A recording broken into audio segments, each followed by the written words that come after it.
doktor at konsehal sa alin yung mga biglaang bisita ko kahapon. Napanood nga daw nila ako sa KMJS tapos sakto daw nag-crave sila ng lobster. Kaya napapunta sila dito sa Payag at sakto pa may umakyat na walo-walo habang nandito sila sa Payag. Nung mga nakaraan yung pumupunta dito, mga vlogger, mga negosyante, mga gusto makapasyal at makabili ng lobster. May nakapunta na ring artista. Napanood na din tayo sa KMJS, sa TV5. At ngayon naman doktor at konsehal sa alin yung biglaang bisita natin. Nagulat nga ako kahapon dahil may mga bata na tumatakbo papunta dito sa bahay. May naghahanap nga daw sa akin sa pantalan. Bibili nga daw ng lobster kaya dali-dali agad ako kahit nakararating ko lang din galing sa labas. Basang-basa yung buhok ko dahil napakalakas ng ulan. At bahaghag hindi na ako nag-abala pang magsuklay. Dahil baka umalis sayang buyer natin yun. Thank you Lord dahil meron tayong unang buyer ngayong buwan ng November. Si Doc Noy nga din pala yung kasama ko dito sa Baluto at isa nga din pala siyang content creator kaya gumawa muna kami ng content sa pantalan bago kami tumawid papunta dito sa Payag. Very informative yung mga content ni Doc Noy. Educational lalo't isa siyang doktor sa ipin. Una nga pala nilang tinignan etong ilalim ng aming payag dito sa loob dahil eto nga daw yung napanood nila sa TV na yung ilalim nitong fiberglass ay meron kami mga alagang bangus. Paano ito buksan?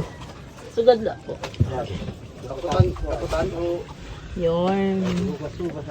So perfect. Pero wala pa akong pang-vlog na nasa ilalim ng tubig, ha? Pwede ba yun? Sa tubig? Kita siya. Ayan Nakikita siya. o. Wow! Dito ko. Ayan ito. Kala ko ba ano? Yan ba yung lobster? No. Bangus. Ah, bangus! May bangus naman pala dito. Hindi lang lobster, Oo. pati bangus. Ayan. So magpapakain tayo. Konti lang. Konti lang. Oo. Hinahawakan lang. Hawak lang. Cute, slimy. Matauli ako. Hindi sila nagbaba. Yan. O diba? Ano gusto ang hinihin mo?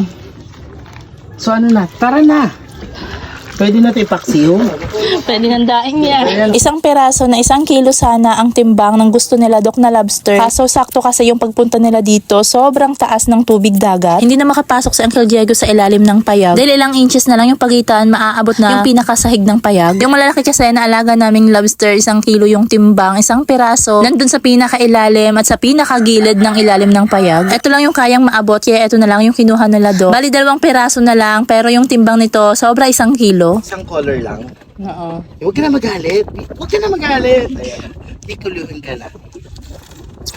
Ang yaman naman natin for today's video. Dalawa talaga.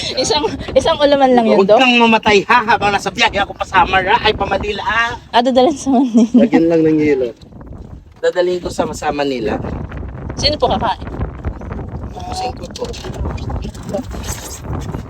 At ayun, etong mga binili nga pala ni Doc na lobster ay dadalhin niya ng Manila kinabukasan. Buti pa tong mga lobster na to makakaluwas ng syudad. Nagdadalawang isip nga sila kung i-steam nila to o kaya lalagyan ng yelo para makarating pa rin ng fresh sa Manila. Sa totoo lang marami ding umu-order sa amin na taga Manila pero hindi ko rin talaga alam kung paano maipapadala sa kanila ng fresh o kaya naman ng buhay pa. Kahit nga mga taga Cebu nagme-message din sa akin kaso yun nga hindi ko alam kung paano sa kanila ipapadala. Kaya baka meron kayong mga ideya mga mare at pare, pwede niyo akong i-message. Malaking tulong yun sa amin. Gustong-gusto nga daw nilang umorder dito sa amin dahil napakamura, napakalayo daw ng diferensya ng presyo sa lugar nila. Pagkatapos nga pala magtimbangan ng lobster, eto merong napansin na umakyat na walo-walo dito sa Payag. Ito yung first time na may umakyat na walo-walo dito sa Payag dahil siguro daw napakataas ng tubig dagat. Pagkatapos nga din pala na bumili, magtimbangan at gumawa ng content, eto bumalik na kami papunta dito sa pantalan. Dumiretso kami dito dahil dito pala nakapark yung sasakyan nila Doc. Maraming salamat po ulit sa inyo Doc Noy sa pagpunta at pagbili ng mga alaga naming lobster. Siya nga pala, kung nakarating ka nga pala sa part na to, gusto ko lang malaman kung taga saan ka, kung saan maraming salamat sa panonood mo, sa suporta nyo. At hanggang dito na lang muna ang aking mini vlog. Kung nagustuhan nyo yung vlog natin ngayon, pwede nyo akong i-follow at i-share na din yung video na to. Salamat, yun lang. See you on my next vlog.